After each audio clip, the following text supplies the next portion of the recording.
Assalamualaikum warahmatullahi wabarakatuh. Ketemu lagi teman-teman di Bang Napi Channel.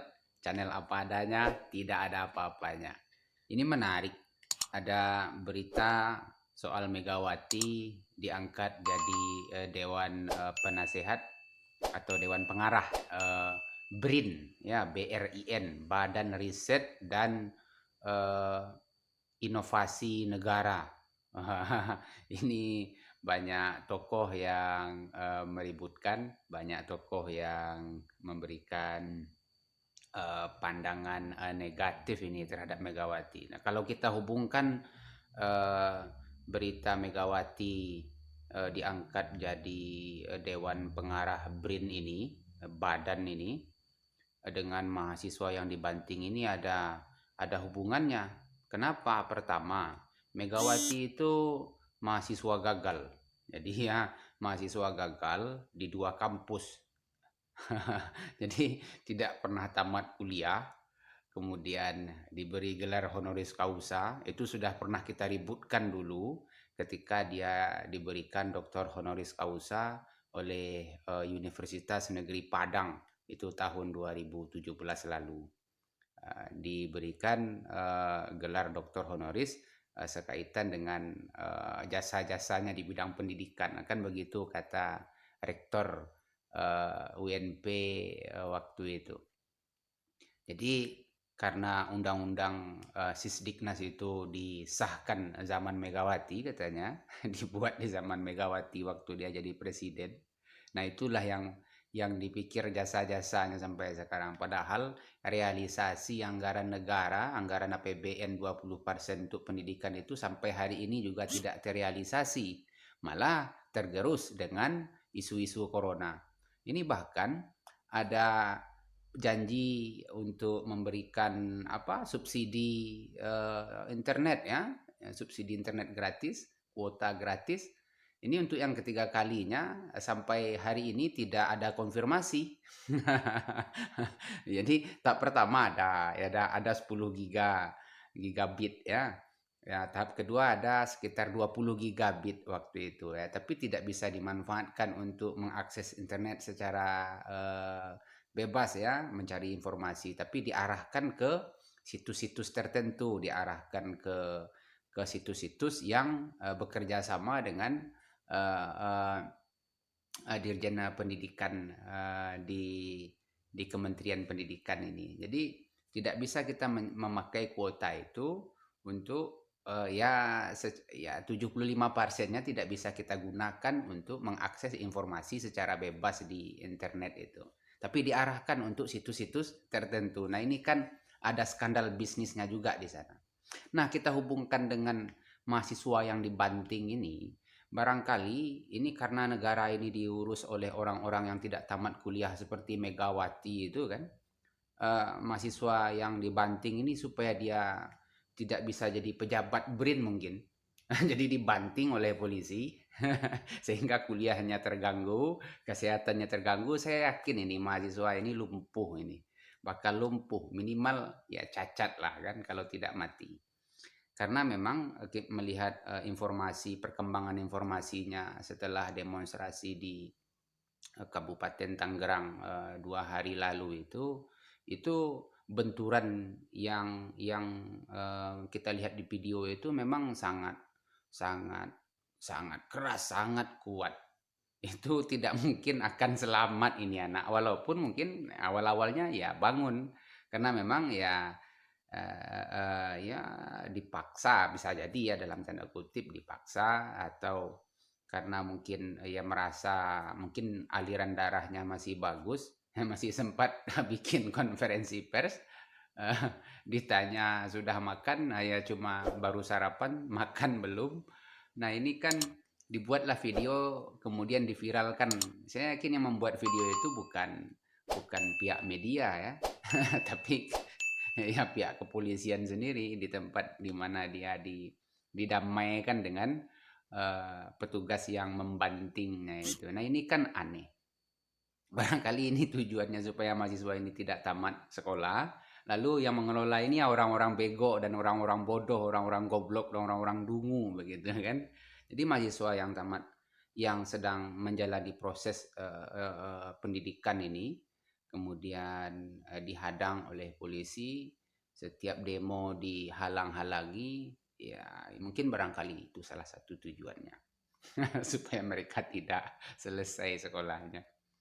Nah, ini juga menarik kita bahas. Saya barusan menyimak ulasan Doktor ahli tata negara ini Refli Harun sekaitan dengan video yang saya rilis kemarin. Ternyata kita satu analisis, satu pemikiran bahwa tidak mengerti kita eh, pendidikan hukum seperti apa yang diajarkan oleh pendidikan tinggi ilmu kepolisian itu atau institut yang mendidik anak-anak ini untuk menjadi polisi tentang hukum begitu. Jadi pemahaman hukum seperti apa yang mereka ajarkan. Jadi hukum itu ada teks, ada konteks. Jadi teksnya sudah ada, tinggal mempelajari, mengembangkan konteksnya lagi.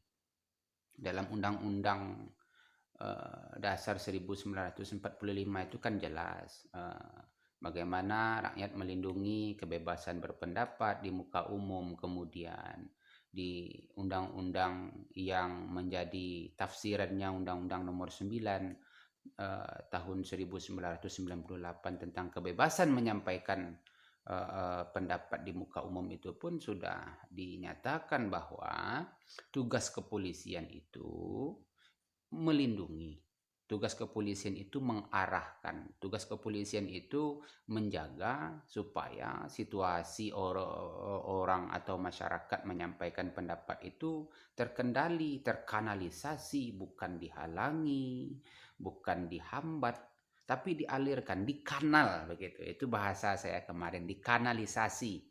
Supaya ini misalnya demo, ini masanya banyak, sudah diberitahu sesuai dengan aturan yang ada, ini dikanal lewat jalan mana, kemudian akan berhenti di mana, kemudian titik kumpul orasinya di mana. Itu tugas kepolisian, bukan malah menunggu mahasiswa yang datang atau masyarakat yang datang untuk berdemonstrasi itu seperti menunggu musuh akan berperang begitu kan. Jadi kalau begitu perspektif kepolisian, pola pikirnya ya sebaiknya mereka dikirim ke Papua begitu kan, supaya berhadap-hadapan dengan tombak KKB dan panah KKB itu, supaya tahu rasa mereka.